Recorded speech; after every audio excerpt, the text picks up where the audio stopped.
Hey everybody, this is my fight with Yagluth, and I'm gonna do a commentary while I'm watching the video myself.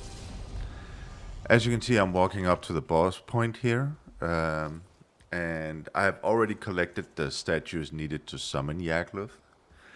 I am watching for mobs around the spawn point and clearing it before I start the boss fight, which is definitely recommended.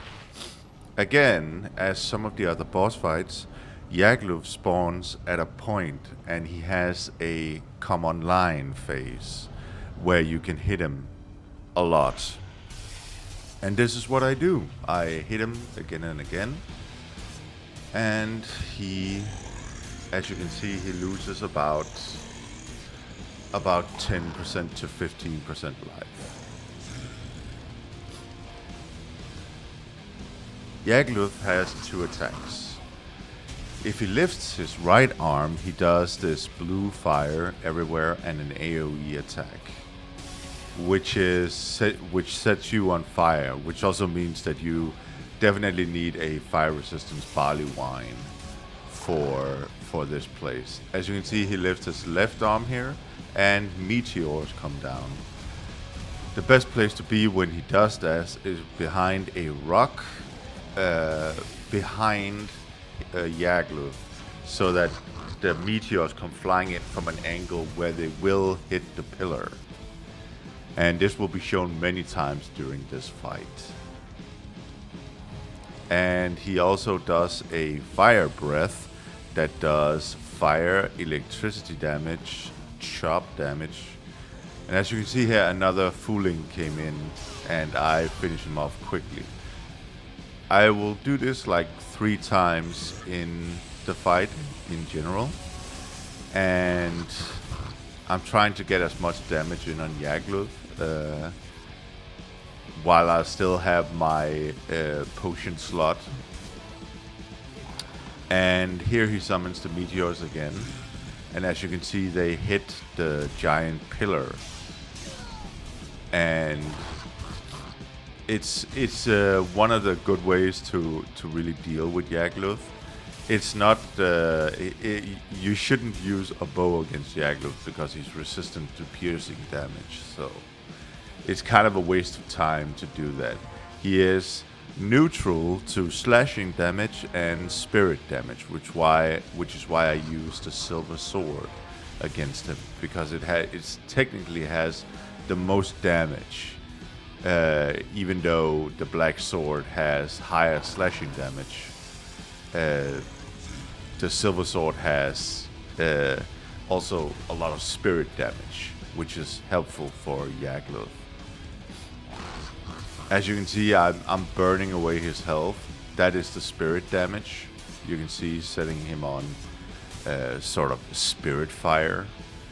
And you can see here I'm having trouble with a Foolin that is kind of a ranged spirit shocker. And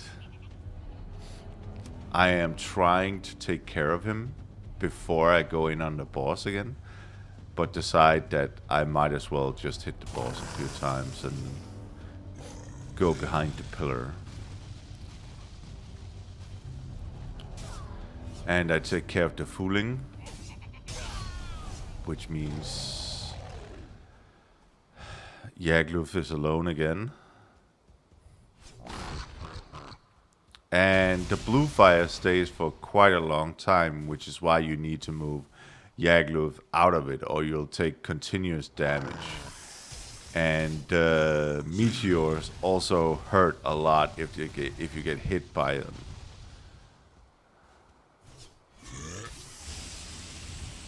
It's a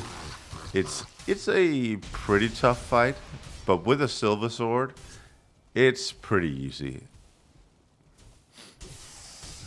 And he does his meteor attack again, and as you can see, the pillar is kind of taking damage, and you can see the pillar is crumbling. If this fight went on for a longer time, you might want to move to another pillar and then start the process over again. Like, there's lots of pillars here at this boss fight, but I kill him so fast that he I don't really need more than one pillar in the fight. And I'm trying to reposition Yagluth here before I hit him again. And he summons meteors again, and I move behind the pillar.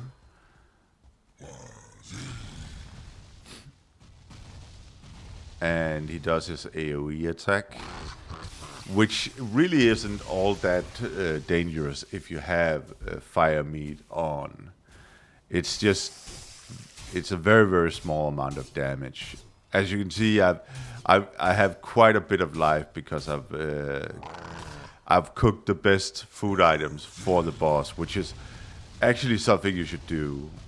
You should always cook the best items for the boss to get as high life as possible, but also have a fair amount of stamina, and of course the rested bonus, which is preferable. And I'm almost done with the boss here.